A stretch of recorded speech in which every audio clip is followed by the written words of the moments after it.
بسم الله الرحمن الرحیم. نن ورځ زموږ دویم لیکچر ده. په دویم لیکچر کې موږ وایو چې څنګه کولی شو چې جاواسکرېپټ شروع کړو. د جاواسکرېپټ کوډ د لیکلو لپاره کومې لارو نه استفاده کړو. مخکې له دې چې په عملي مثال باندې شروع کړو، لومړی راځو یو څه تیوري د دې لپاره وایو. نو لومړی سلایډ په دې باندې بحث کوو چې د جاواسکرېپټ د شروع کېدو لپاره یا د جاواسکرېپټ د کوډ لیکلو لپاره څه شی ضرور دي، موږ باید څه شی ولرو. نو د دې لپاره چې موږ جاواسکرېپټ کوډ ولیکو، موږ ته څو شیان ډېر ضرور دي.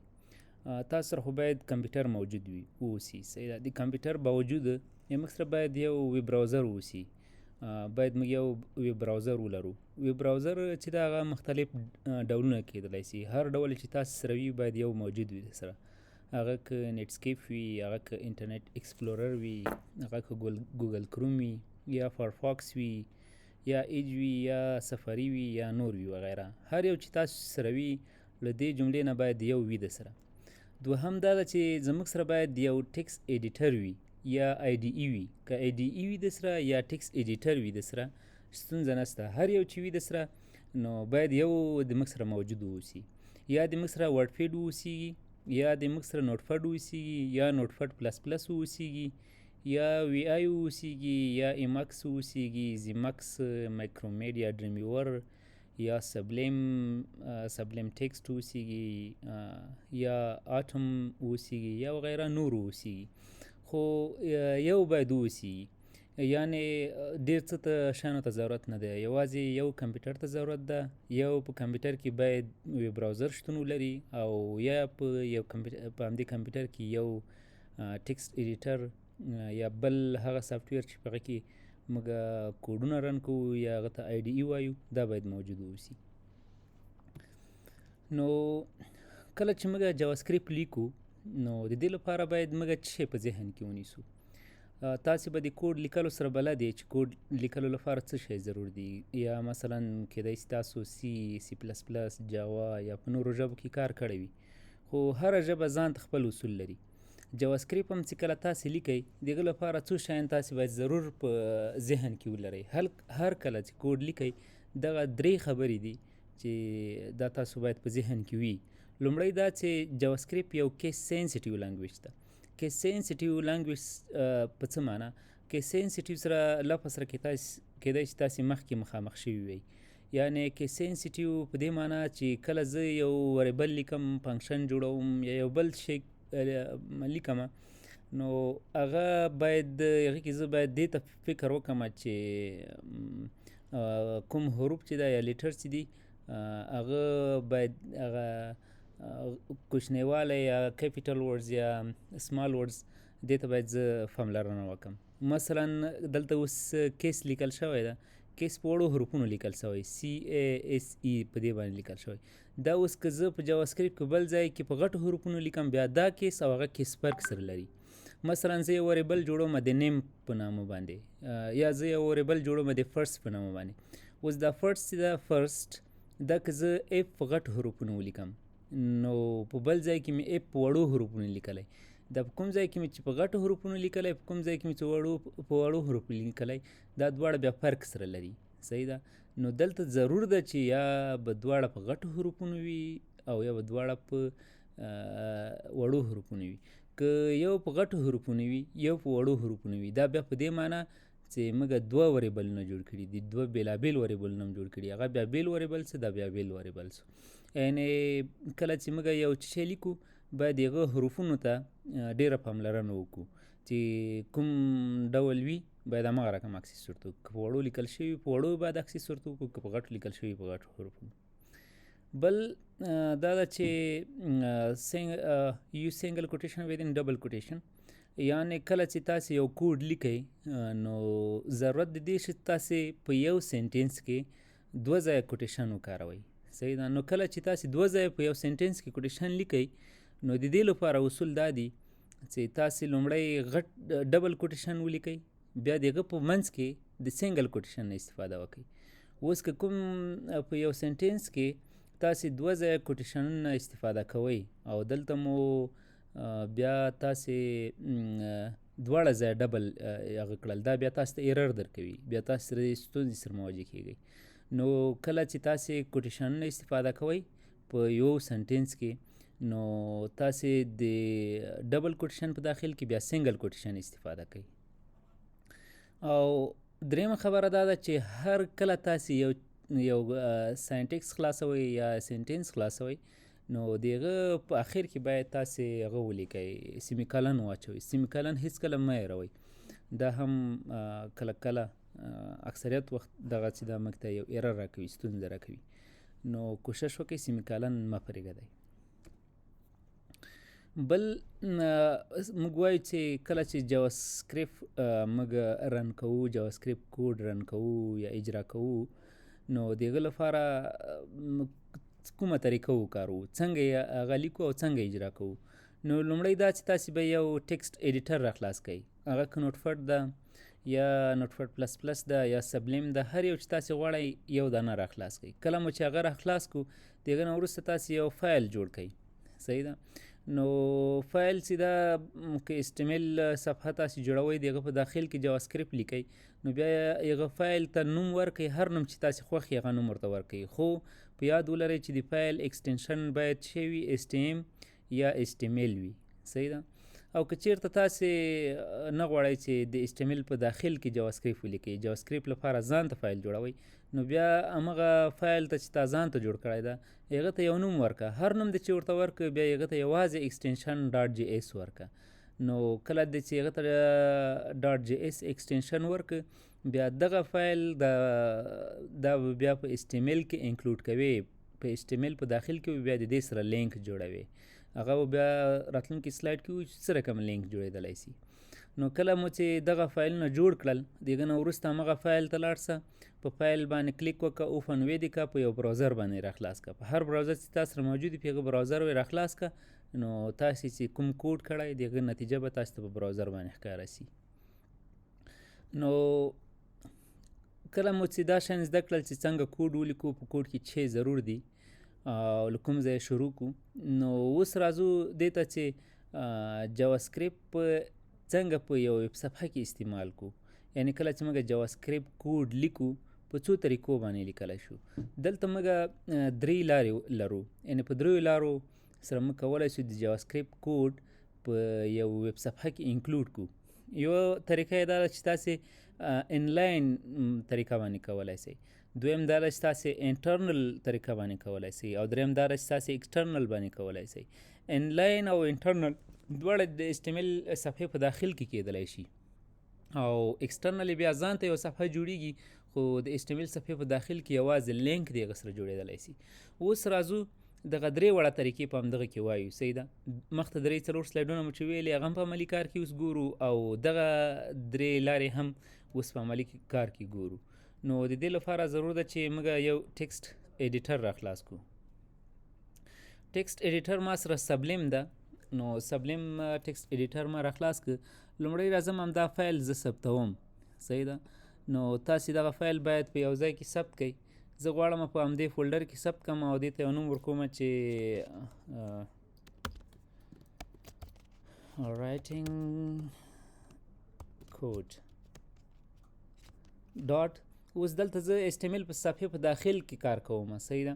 نو د دې لپاره زه باید ایکسټنشن ولیکم. دا خو نوم سو، د نوم نه وروسته ایکسټنشن باید څه ولیکم، ډاټ HTML ولیکم. نو راځم دا سیو کوم. اوس راځم د HTML صفحې هغه ټول سټرکچر لیکم. دا HTML صفحې د جوړېدو ټول سټرکچر شو، او په دې ځای کې به زه ټایټل جوړ کړم، writing code. نو موږ دا صفحه مو جوړه کړه، د HTML صفحه مو جوړه کړله. صحیح ده؟ HTML صفحه مو جوړه کړله، او دا صفحه مو په یو ځای کې ثبت هم کړله. اوس غواړم چې په دې کې زه انټرنل استفاده کوم. موږ دلته په دې سلایډ کې ویلې چې موږ درې لارې لرو. یو دا ده چې موږ انساید HTML ټګ کاروو یا انلاین جاواسکرېپټ کاروو، بل دا ده چې موږ انټرنل جاواسکرېپټ کاروو، او بل موږ ایکسټرنل جاواسکرېپټ کاروو. نو درې واړه دلته اوس تشریح کوو چې دغه درې واړه نامفهوم څه شی ده. لومړی زه راځم اکسټرنل کاروم، وبخښئ انټرنل کاروم. انټرنل لپاره زه سکرپټ لیکم، صحیح ده، او ټایپ ورته مشخص کوم ټکسټ جاواسکرپټ. که دا ونه لیکل سیم ضرور نه ده، صحیح ده، که دا ونه لیکل سیم مشکل نشته، زموږ سره کوډ رن کیږي، که ولیکل سو ښه راځي. نو دغه تاسې دغه بلاک کولی سئ چې د باډي په داخل کې واچوئ یا په هیډ سیکشن کې واچوئ. نو تاسې کولی سئ په هر ځای کې د صفحې مثلا د دې نه مخکې هم اچولی سئ، د HTML د ټګ نه مخکې هم اچولی سئ. یعنې په هر ځای کې تاسې دغه سکرپټ کوډ چې ده دا اچولی یا رن کولی سئ. خو د هیډ او د باډي ترمنځ توپیر دا ده چې په هیډ کې بیا دغه کوډ یا دغه بلاک کې چې هر څه لیکل شوي دا لومړی اجرا کیږي، بیا د هغه نه وروسته باډي اجرا کیږي، او په باډي کې بیا دغه بیا وروسته اجرا کیږي، صحیح ده. نو اوس مثلا زه راځم دلته د جاواسکرپټ یو کوډ کوم، الرټ لیکم، صحیح ده، او دلته لیکم چې الرټ کې this is my first JavaScript file. داسې یو څه مې ولیکل او په آخر کې زه سیمیکالن اچوم، صحیح ده. ګوره زه سیمیکالن ته په هغې یم محتاط یم، دا اوس راکاروم. اوس که د دې ځای په دې ځای باندې زه چې وکاروم دلته ای په غټو حروفونو ولیکم، الرټ ولیکم، صحیح ده، دغه بیا د موږ سره مفهوم نه لري، ځکه دا کیس سینس دا بیا ځان ته مفهوم لري او دا بیا ځان ته مفهوم لري، صحیح ده. دا الرټ بیا ځان ته مفهوم لري، دی اساس په اساس میسیج ښکاره کیږي. دا الرټ بیا ځان ته مفهوم لري، دا ځان ته بیا فنکشن سو، کوم کار چې دغه الرټ اجرا کوي دی نه اجرا کوي. دا دواړه بېلابېل مفهومونه سول، بېلابېل الفاظ سو، دې ته کیس سینسیټیو وایي، صحیح ده، چې دلته دی هغه د حروفونو هغه په پام کې نه ده نیول سوی. نو دلته اوس ما یو میسیج ولیکه، دا میسیج دا زه اوس رن کوم، صحیح ده. راځم دا په براوزر باندې رن کوم. ګوره دا هغه ده چې براوزر باندې ما رن که، کله مې چې رن که هغه څه چې ما لیکلي چې this is my first JavaScript هغه ما ته د یو میسیج په شکل باندې ښکاره شو، صحیح ده. یعنې دا طریقه د چې طریقه وه، دا د ایکسټرنل طریقه وه. اوس که زه دغه کوډ راواخلم دا په بل ځای کې واچوم، صحیح ده، دا په هیډ سیکشن کې واچوم، نو دغه ځای کې هم همغه کار موږ ته اجرا کیږي کوم چې مخکې اجرا شو، صحیح ده، کوم فرق نه لري. دا بلاک کوډ چې دا که په هر ځای کې وي هغه یو مفهوم لري. او بل طریقه دا ده د جاواسکرپټ د لیکلو چې موږ راشو انلاین وکاروو. انلاین په څه معنا چې زه یو بټن لرم، صحیح ده، دې بټن ته ما نوم ورکړی ده چې میسیج، او نو راځم دغه ګورم دا میسیج چې موږ ته دا بټن دلته ښکاره کېږي که نه، دلته دغه د موږ سره دا بټن جوړ شو، صحیح ده. نو که په دې باندې زه کلیک کوم اوس هېڅ شی موږ ته نه ښکاري، خو زه راځم دغه ځای کې لیکم چې انکلیک، صحیح ده، انکلیک. په دې کلیک کې ما ته د جاواسکرپټ کوډ رن که، صحیح ده. زه جاواسکرپټ کوډ لیکم، نو جاواسکرپټ کوډ لیکلو لپاره زه باید سیمیکالن اوس دلته وکاروم، ځکه موږ وویلی چې کله چې موږ وغواړو چې په یو ځای کې موږ دوه ډبل کوټیشن کارول وغواړو، نو موږ باید د یو ډبل کوټیشن په داخل کې بیا سنګل کوټیشن وکاروو. اوس که زه دلته ډبل کوټیشن کاروم، دلته خو یو کوټیشن کارول سوی که نه، اوس که زه دلته ډبل کوټیشن کاروم دا غلط مفهوم ورکوي، چې موږ ته ایرر راکوي، دا کار نه اجرا کیږي. نو د دې لپاره باید زه چې وکاروم سنګل کوټیشن وکاروم. اوس په دې په داخل کې لیکم چې this is my first JavaScript file.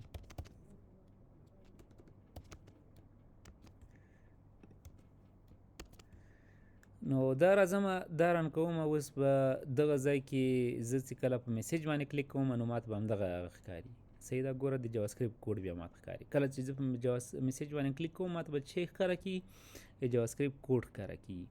نو دلته موږ کوم ډول کومه لاره وکاروله؟ دلته موږ انلاین طریقه وکاروله.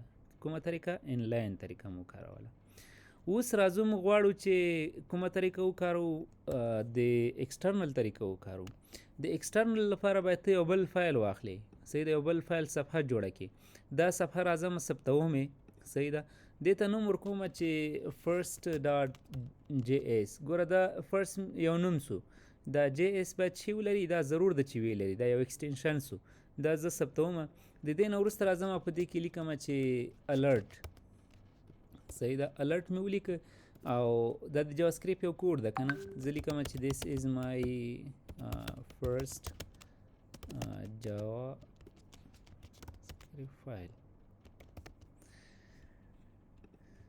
دا مې ولیکه د دې نه وروسته راځم همدغه صفحه چې دا رن کومه خو موږ ته اوس هېڅ شی هم نه ښکاري تر هغه چې موږ لینک نه یې جوړ کړی دا کار موږ ته نه اجرا کېږي د لینک جوړېدو لپاره دغه ځای کې په هیډ سیکشن کې چې هیډ یو کانتینر ده په دې سیکشن کې زه باید یو لینک د جاواسکرېپټ سره جوړ کړم د جاواسکرېپټ لپاره د جاواسکرېپټ سره د لینک جوړولو لپاره باید موږ سکرېپټ ولیکو کله مو چې سکرېپټ ولیکه په دې کې باید همغه ټایپ راځي دا هم لیکل ښه دي باید ولیکل چې د دې نه وروسته ضرور شی چې د هغه سورس ده سورس باید تاسې ولیکئ نو سورس کې وی د هغه فایل مثلا دا فایل د په هر ځای کې چې ثبت کړی د هغه ټول پات ورکول کېږي سره له نوم او ایکسټینشن نه خو زه نور پات ځکه نه ورکوم چې زما د HTML صفحه او د جاواسکرېپټ صفحه دواړه په یو فولډر کې دي صحیح ده نو په دغه خاطر باندې زه یوازې همغه فایل نوم لیکم صحیح ده first.js یوازې دغه فولډر دغه فایل نوم مې ولیکه او که تا سره فولډر بېلابېل وي یعنې HTML صفحه په یو فولډر کې وي فرست په بل فولډر کې وي نو باید دلته د فولډر نوم ولیکل شي بیا دغه نه وروسته دا سلش واچول شي بیا که بل فولډر کې وي بیا دغه فولډر نوم ولیکل شي بیا سلش واچول شي همدغه شان ټول پات په همدغه طریقه باندې تاسې لیکلی شئ خو زما سره په بل فولډر کې نه ده په سیم فولډر کې ده نو هغه لپاره زه یوازې دغه فایل نوم سره له ایکسټینشن نه لیکم صحیح ده نور دا ثبتومه او کله چې راسم په دې باندې کلیک وکړم نو موږ ته همغه میسیج څنګه کېږي ښکاره کېږي نو دا و د موږ د نن ورځې درس چې په دې کې موږ د جاواسکرېپټ د لیکلو طریقه د کوډ لیکلو طریقه د هغه لپاره ریکوایرمنټ او هغه څه چې باید موږ یې په یاد کې ولرو هغه مو دلته یادونه وکړله خدای دې وکړي چې تاسې یو څه ترې اخیستي وي او د نورو زده کړې لپاره زموږ ویډیوګانې تعقیب کړئ